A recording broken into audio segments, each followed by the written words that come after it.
Bismillahirrahmanirrahim.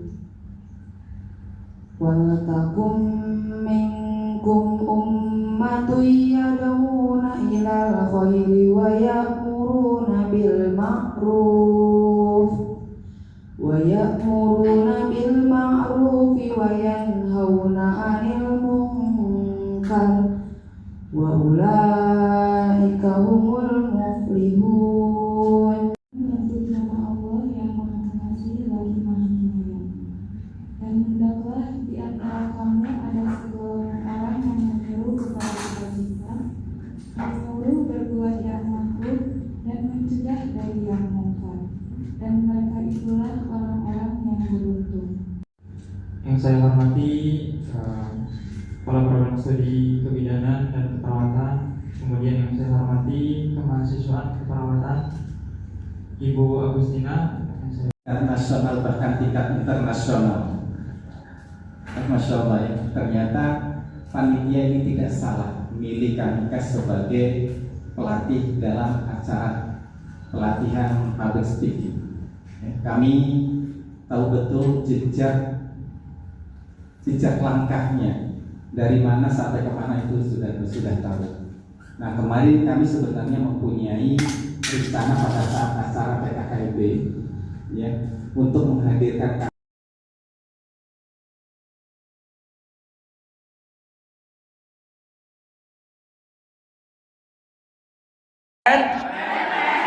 hari ini kita akan melepaskan semua kejelekan-kejelekanku dan ku ganti dengan potensiku sehingga aku semakin siap tampil bicara di depan umum. Pren, aku akan cerita ya potensiku dan kamu juga sama. Ya, silakan ceritakan ke teman-temannya apa potensinya.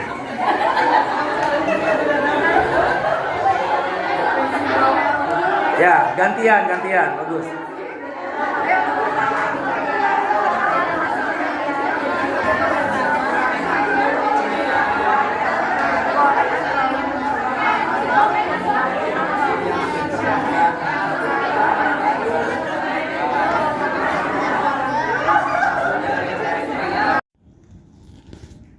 Oke, tetap semangat ya untuk membuat skrip ya, struktur konsep public speaking. 70% menuliskannya, insya Allah bakal ingat. Oke, tetap semangat. Jadi dari poin-poinnya apa? Ya, sampaikan aja. Dari mulai tema, dari topik ya.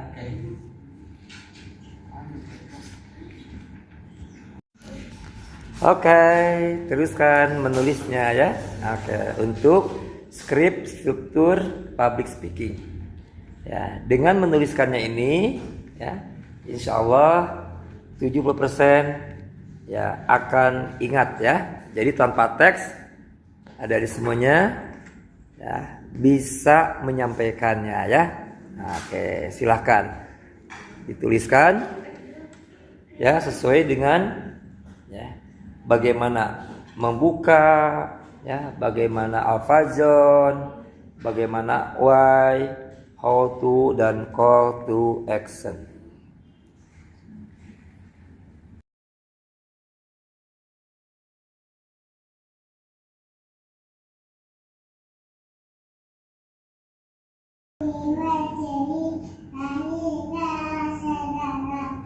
artinya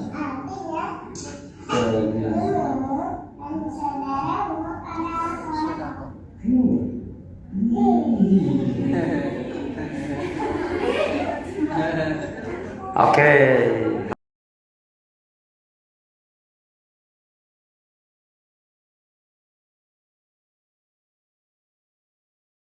Misalnya ponakan atau saudara oma opa di rumah ada yang merokok, bisa di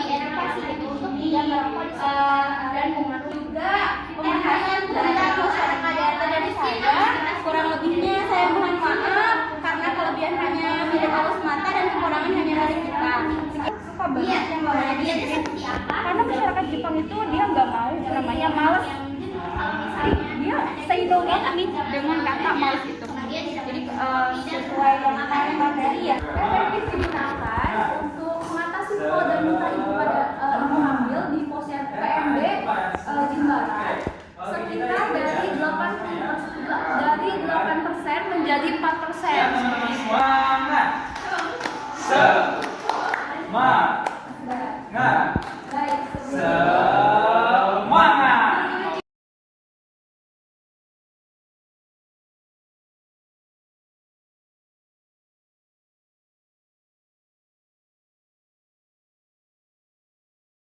Sama itu berhijab itu dari niat diri kita sendiri ya.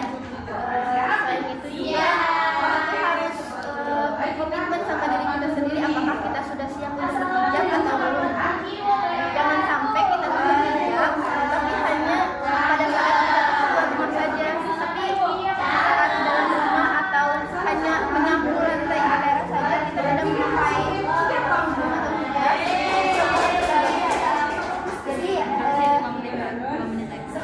Jadi diusahakan si hijab itu kita harus pakainya setiap hari, bahkan setiap saat, karena kan kita nggak tahu ya mahram kita tuh ada apa enggaknya di sekitar kita.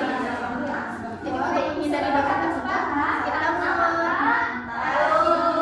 menyerah, di mana kita mempunyai kecemasan sendiri, tapi kita jangan takut, karena ketakutanlah yang membuat diri kita merasa tidak percaya diri. Oke, sekian pemaparan dari saya. Selebihnya mohon maaf. Wassalamualaikum warahmatullahi wabarakatuh. Keren. Itu kayaknya rasanya kurang banget. Iya, enggak, bahkan bukan anak-anaknya saja ya, ibu-ibunya juga ya. Ya, jadi ibu-ibu juga harusnya mengurangi gadget ya, apalagi main gadgetnya di depan anaknya. Nanti anaknya juga mengikuti ibu-ibunya. Apa kata pepatah yang tadi barusan saya sampaikan, orang tua adalah cerminan dari perbuatan anaknya. Ini sesi dimana saling menguatkan, ya, saling memperbaiki dan saling mengapresiasi mana yang harus tetap dilakukan dan yang mana harus ditambah atau dikurangi, ya. Nah, dan sekaligus belajar untuk menyampaikan dan menerima feedback. Dan ini salah satu kita memahami tidak selamanya merubah diri itu dengan lemah lembut, tapi kadang-kadang dengan kalimat-kalimat yang kurang enak. Tapi adik-adik sudah belajar, no baper, sukses untuk semuanya. Boleh ya, nanti teman-teman sahabat muda manggil saya dengan sebutan apa tadi? Sip. Kita hari ini akan membahas sebuah berita fenomenal yang ada di kaum remaja. Kira-kira apa ya ancaman berbahaya yang ada di kaum remaja? Ada yang tahu? Narkoba, bener banget. Kira-kira narkoba itu berbahaya nggak? Maka dan judul hari ini adalah tentang bahaya narkoba pada remaja. Adik-adik remaja bukan? Remaja. Ini adalah sahabat muda saya yang luar biasa. Mudah-mudahan dengan pembelajaran kita hari ini, adik-adik adalah manusia yang akan terselamatkan dari bahaya narkoba. Oke. Nah, saya mau tanya dulu nih, kira-kira ada yang sudah tahu belum? Narkoba itu apa ya? Kan mengedukasi persalinan ya pada bayi ya. Bukan, ini tali pusar. Tali pusar, caranya gimana biar tidak tersepit gitu, terjepit. Bukan terjepit. Merawat tali pusar. Ya, merawat tali pusar dari infeksi.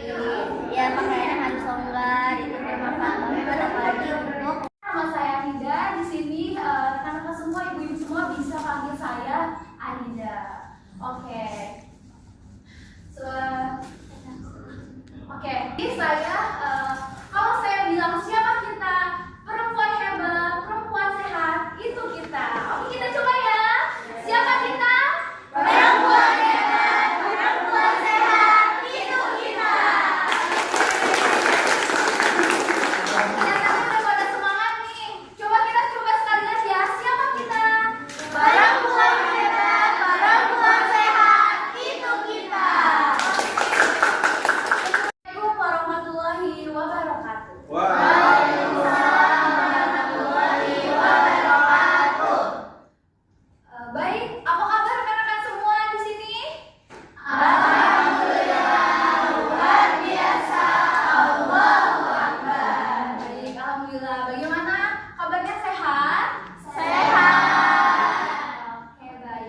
alhamdulillah sehat ya Ibu ya.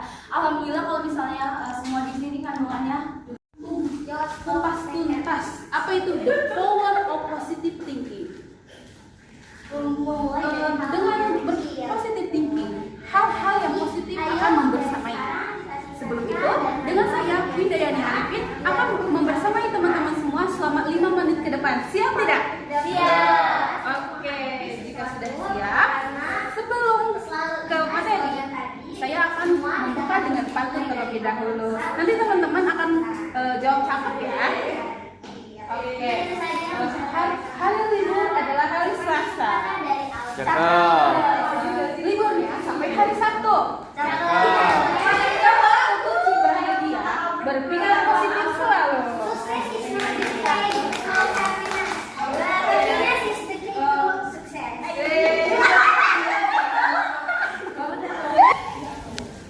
Sesuai dengan hadis, an Abi Hurairah radhiyallahu anhu, qala Rasulullah sallallahu alaihi wasallam, yaqulullah ta'ala ana inda zoni abdi, yang artinya bahwa Allah itu sesuai dengan prasangka hambanya. Maka dari itu kita harus berprasangka yang baik agar Allah pun memberikan nasib yang baik juga untuk kita. Oke teman-teman, dapat dipahami? Nih teman-teman. 8 gelas dalam sehari. Terus pola istirahatnya juga kita harus menjaga tidurnya dengan cukup, antara tidur siang dan tidur malam juga yang cukup. Terus kita juga harus menjaga psikologi juga. Sebelumnya teman-teman, jika saya kakak-kakak sekalian, jika saya bilang semangat pagi, kakak-kakak sekalian bisa jawab semangat oi oi. Siap? Semangat pagi. Semangat oi oi. Baik, tepuk tangan dulu. Agar bayi sehat sentosa. Ibu-ibu, saya di sini ada berdasarkan penelitian ada 10,3% bayi yang lahir dengan berat badan yang rendah. Ada juga yang lahirnya sebelum waktunya atau prematur. Ada juga yang sampai mengalami kecacatan atau kematian. Kenapa bisa begitu? Nah, kali ini kita Bismillahirrahmanirrahim. Hamdan wa syukurillah amma ba'du. Selamat pagi para dosen-dosen dan tenaga pendidik Poltekkes Bogor. Alhamdulillah hari ini semuanya kelihatan ceria dan bahagia. Semoga kita diridhoi kehadiran di sini oleh Allah Subhanahu wa taala. Amin ya rabbal alamin. Di sini kebetulan saya disuruh menyampaikan materi tentang apa itu korupsi, kolusi dan nepotisme. Perkenalkan, saya Muhammad Rizky sebagai salah satu staf ajudan dari Bapak Budi Gunadi Sadikin. Saya Amin. ditugaskan Amin. Nah, sebelum itu saya ada kata-kata yang harus disampaikan nih. Kalau saya bilang, para dosen satukan suara, kalian atau tinggal bilang katakan tidak pada korupsi sambil gini ya. Oke, siap ya? Para dosen satukan suara, katakan tidak pada korupsi. Nah, jadi apa itu KKN? Korupsi, kolusi, nepotisme. KKN di sini kita akan bahas itu. Bukan berarti kuliah kerja nyata. Itu beda. Kita garis bawahi korupsi, kolusi, nepotisme.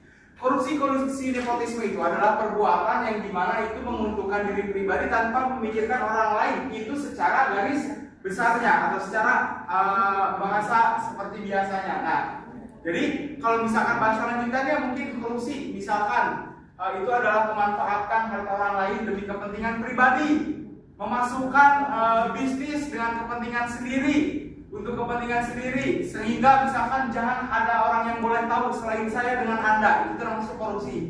Nah, kolusi dan nepotisme misalkan tipsen, bukan titip absen, anak mahasiswa titipan dosen, misalkan di dalam suatu kampus. Nah, itu. Nah, jadi menurut data ICW atau Indonesian Corruption Watch tahun 2023, ada praktek korupsi itu hampir 37 kali di dalam satu perguruan tinggi. Bayangin, ada berapa perguruan tinggi di Republik Indonesia? Ada ribuan bahkan kan? Bayangin dari satu kampus saja itu 37, apalagi ribuan. Berarti hampir 37 ribu. Tapi naudzubillah terjadi di Kota Bogor. Bener.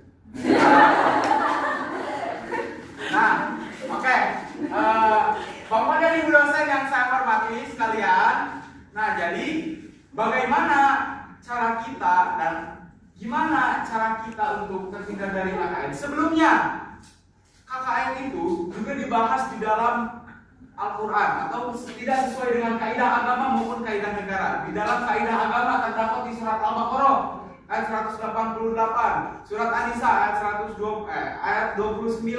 Lalu di dalam Undang-Undang Dasar Negara Republik Indonesia diatur nomor 28 tahun 1999. Jadi sudah jelas bahwa hal atau perilaku KKN, korupsi, nepotisme itu sangat tidak sesuai dengan kaidah agama maupun kaidah negara.